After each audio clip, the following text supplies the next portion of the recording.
moving to his right. He throws. At the surface, concussions don't seem like anything more than a hit to the head. Most of the time, there is no external trauma, which most people consider to be the telltale signs of an injury in the first place.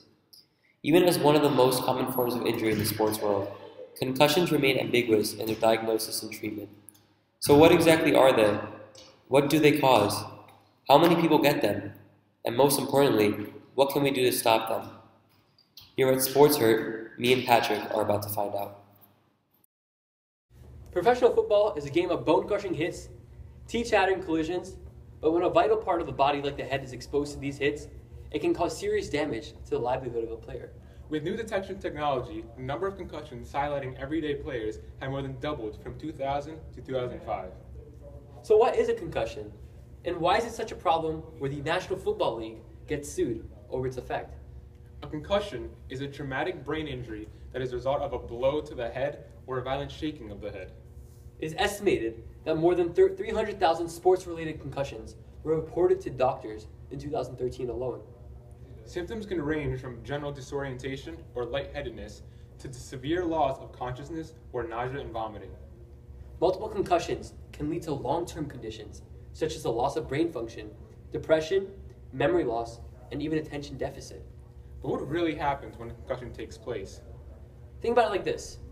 An NFL defensive back weighing in at only 190 pounds while running at a 40-yard dash time of 4.56 seconds can generate an average of 1,600 pounds of force, which is more than the hardest punch ever recorded at 1,300 pounds. This force to the skull of a wide receiver who's decelerating at an average rate of 15 miles per hour, this can cause severe neck fractures and concussions.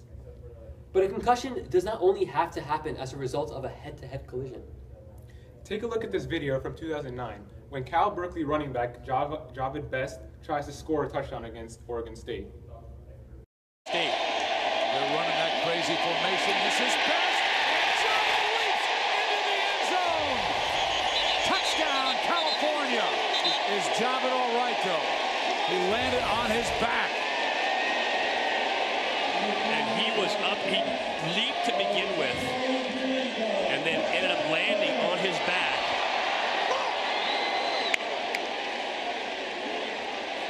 And he has had some freak injury. You can see how Best did not collide with the head or shoulder of another player. Rather, he was launched almost 8 feet in the air with his full body weight falling on his head. Luckily for Best, this only resulted in concussion.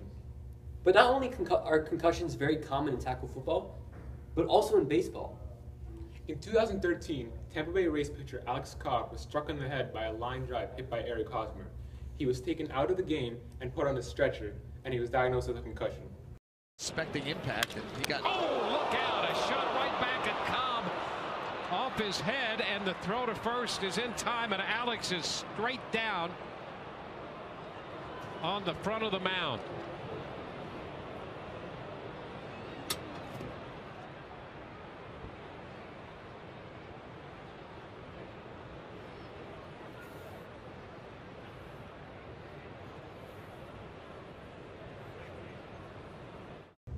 The combination of Cobb's 91-mile-per-hour pitch and the average swing speed of an MLB hitter around 77 miles per hour resulted in an estimated 102 miles per hour line drive, which hit Cobb's face at around 3,400 pounds of force, similar to getting hit in the head by a baseball bat at 15 miles per hour.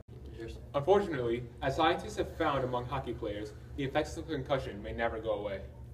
Dr. Paul Echelin, a renowned concussion specialist from Canada, teamed up with Harvard Medical School students, and the results were astonishing. MRIs of hockey players taken before and after a season showed microscopic white matter and inflammatory changes in the brain of individuals in players that received a concussion over the season. Even more worrisome is that there were almost 800 hockey players that suffered concussions between 2006 and 2011. What can we gather from all of this? Something obviously needs to be done to stop the rapid increase of sports-related head injuries. And to their credit, the NFL and NHL have instituted policy to prevent concussions.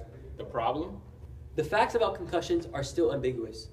There is still so much that isn't known, and it is still difficult to determine the extent of head injuries an athlete has faced when there isn't actually any external trauma.